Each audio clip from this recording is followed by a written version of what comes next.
OTN టీవీకి స్వాగతం.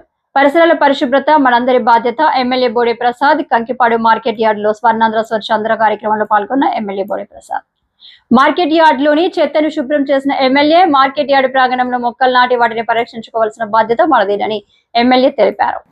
ఈ సందర్భంగా ఎమ్మెల్యే మాట్లాడుతూ ముఖ్యమంత్రి చంద్రబాబు పిలుపు మేరకు ప్రతి 3వ శనివారం స్వర్ణాంధ్ర స్వచ్ఛాంధ్ర కార్యక్రమం నిర్వహిస్తున్నామని, ముఖ్యమంత్రి ఉప ముఖ్యమంత్రి పిలుపు మేరకు ప్రతి ఒక్కరు ఈ కార్యక్రమంలో పాల్పంచుకుంటున్నారన్నారు. పర్యావరణ ప్రాముఖ్యత తెలుసుకోవాల్సిన బాధ్యత అందరిపై ఉంది. రాబోయే తరాలకు మనం స్వచ్ఛమైన నీరు, గాలి ఇవ్వాలి. ప్లాస్టిక్ రహిత ఆంధ్రప్రదేశ్గా తీర్చిదిద్దాలని దృఢ సంకల్పంతో ఈ కార్యక్రమం నిర్వహిస్తున్నామన్నారు. మన ఇంటిని ఏ విధంగా శుభ్రంగా ఉంచుకుంటామో పరిసరాలను కూడా అంతే శుభ్రంగా ఉంచుకోవాలని ఎమ్మెల్యే పిలుపునిచ్చారు.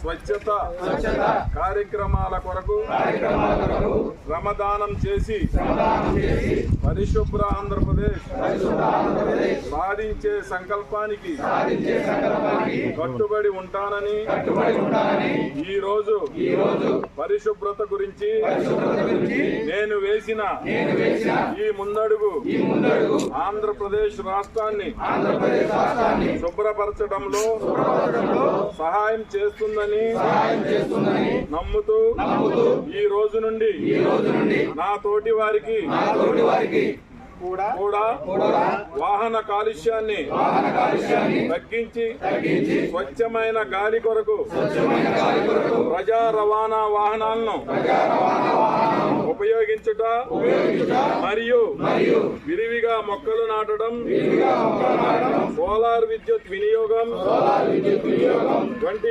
పద్ధతులపై అవగాహన కల్పించే దిశగా ప్రయత్నిస్తానని మన ఆంధ్రప్రదేశ్ను